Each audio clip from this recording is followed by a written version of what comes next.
All right, today I've got a very special guest with us. Happy to introduce you to Ryan Sims. He's a realtor in the DFW market, and he's going to grace us with his presence today, with his knowledge and information that he's going to share with us. Ryan, thanks for being here. Appreciate it. Thanks for having me. Yeah, you bet. So tell us a little bit about your background, how long you've been doing in the business, what you've been doing before, and what got you involved. I've been in the business for 5 years now. Worked with just about everybody as far as buyers, different sellers. I got here because I was working jobs that didn't go anywhere. Yeah. So I wanted something where the income was limitless. I got to meet people, be with people, help people, and real estate kind of checked all the boxes for me. So it's kind of where I got here. How did you get started? Well, I was working a job, like I said, didn't go anywhere, so it was kind of like one of those weird things where everything in front of me was real estate. I'd go online and I'd look up, Google search something completely mundane and different, and there'd be a real estate ad. I'd talk to somebody that I knew or hadn't talked to in a long time, and they were like, hey, what about real estate? So everything was kind of just, it was one of those weird things. So, it kind of got to me, and I sat down with my wife and said, hey, what about this? And she was like, I think you'd be really good at it. So next thing you know, I'm enrolled in real estate school, getting my license. So What year was that? that was 2011. I got my license first quarter of 2012. Nice. So ever since then. What areas of DFW do you work in?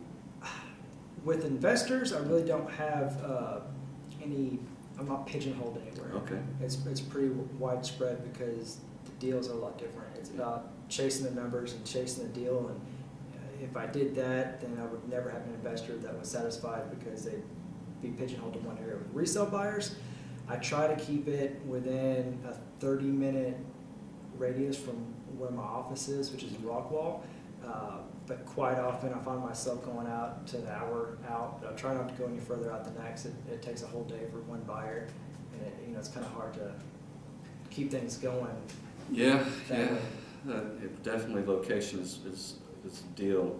Mm-hmm. So let's back up for just a second. Let's talk about what a realtor is and what a realtor does for somebody. So if you can just tell us basically, what is the role of a realtor? Well, we represent the client, whether they're on the buy side or the listing side, and their best interest.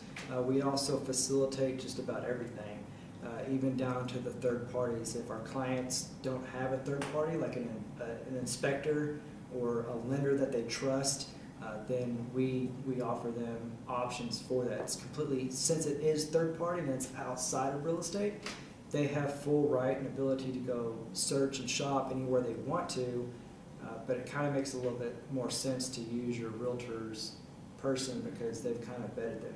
Yeah. You want to make sure your agent is experienced enough to have those kinds of contacts, and the way they talk about them is important as well. You need to know that the lender particularly is somebody that can get the job done. Sure. We try to shy away from big banks, not because they're bad lenders, but they typically have more rigid guidelines to fit within as far as the buyers go. So if you don't fit their puzzle piece, they really can't help you. There's not very much flexibility there. So we tend to kind of cater towards smaller local lenders that specialize in mortgages. All they do is mortgages. Awesome. Like Starkey Mortgage or Summit Funding, all they do is mortgages. That's for the resale side. Investment side is a little bit different.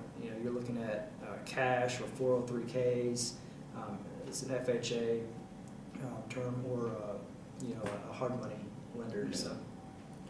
Yeah, hard money. That's what a lot of us do. So there's two sides to the realtor, right? The listing and the buying.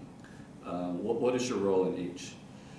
The buying is usually more labor intensive because you have to have conversations with the buyer, figure out what they're looking for, ask a lot of questions. A good agent is going to ask more questions than they talk. Okay. Because the more questions that they ask, the more information that they get naturally, and they can use that information either within their search for the houses, so that the houses that they're searching for and picking out to show to their clients are more in line and a higher probability to fit those buyers' needs. Also, it helps cater the conversations to the buyers when it comes down to either discussing the potential of an offer or offer terms, because a lot of times buyers will get cold feet. You know, that once they find a house and it's time to make an offer, all of a sudden reality hits them. Right. Oh my gosh, I'm about to make the largest purchase of my life. Is that the buyer's remorse? Is that what that is? Sometimes, you know, Yeah. it's not all the time, but sometimes you kind of get that kickback, and a good agent will know what's going on, whether it's emotionally driven or whether there's something to do with the house that just doesn't fit their needs. Right. And having all that information, asking all those questions kind of caters that way, because it's important.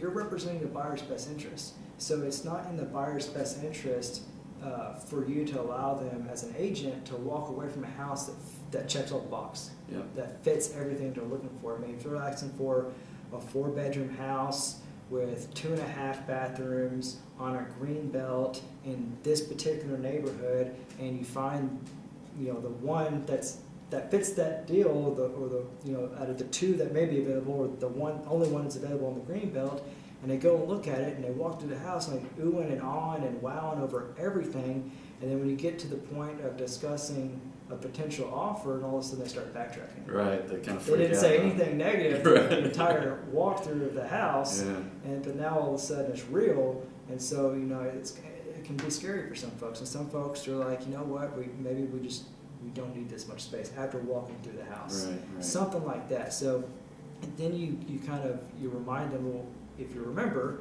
you were looking for a 4-bedroom, 2.5 bathroom house in this particular neighborhood on a green belt. This house fits it. So what about this house doesn't work for you?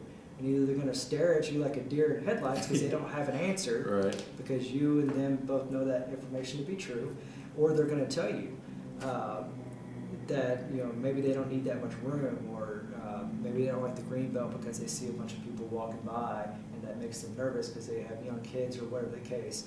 You know, things with buyers kind of change. So there's a term that I learned when I first got into real estate that a lot of agents use, which is buyers are liars.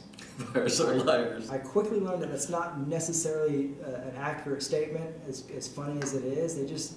They may not know what they want because they haven't seen it. So you got to dig down a little bit. So yeah, so sometimes there's, you know, a little bit of trial and error. You find a house that fits all the boxes, and you're like, yay, I'm gonna, you know, these folks are getting under contract. It's gonna be quick. I don't have to show them for 3 months, or whatever the case. And you go look at the house, and it's something like that. You know, that their wants, some of their wants in their wants category, they kind of shift. With the seller, on the selling side, to go back to your questions, it's a lot different.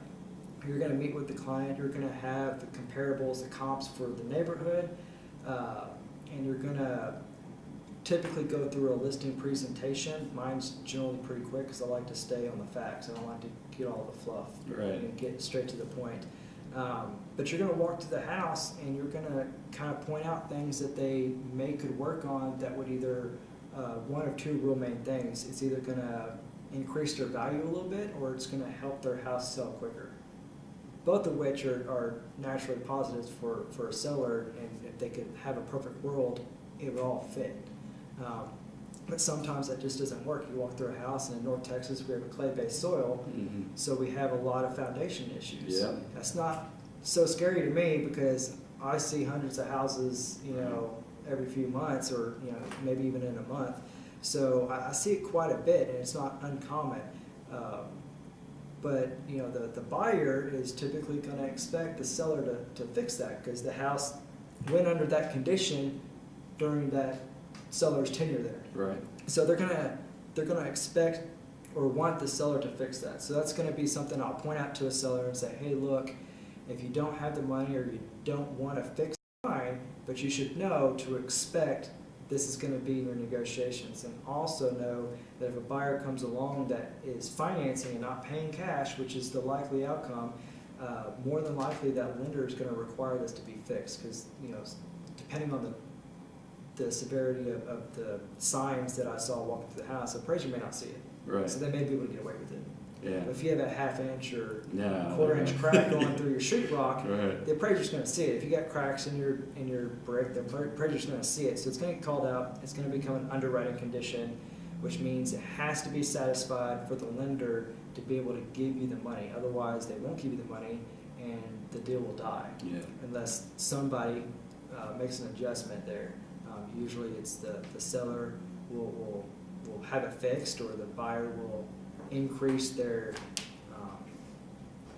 purchase price to cover the cost, but that's pretty rare.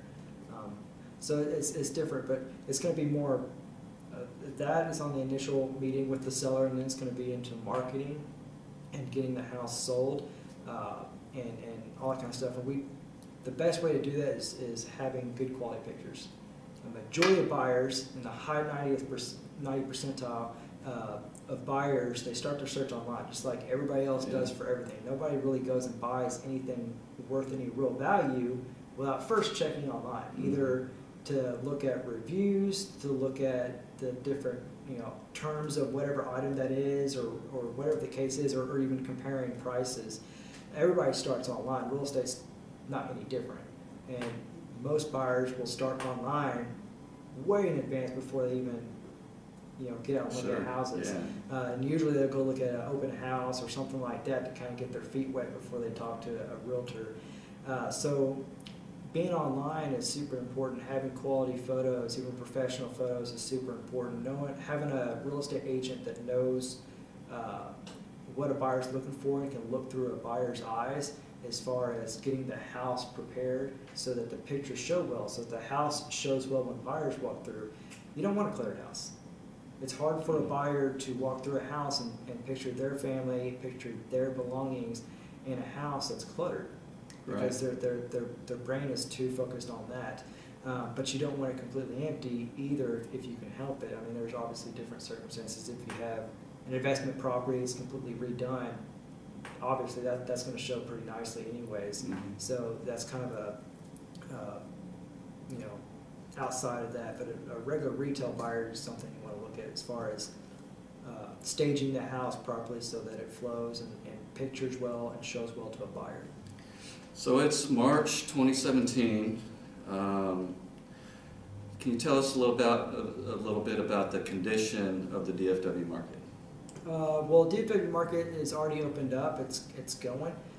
We're seeing a little bit more inventory, or more inventory is starting to come on the market.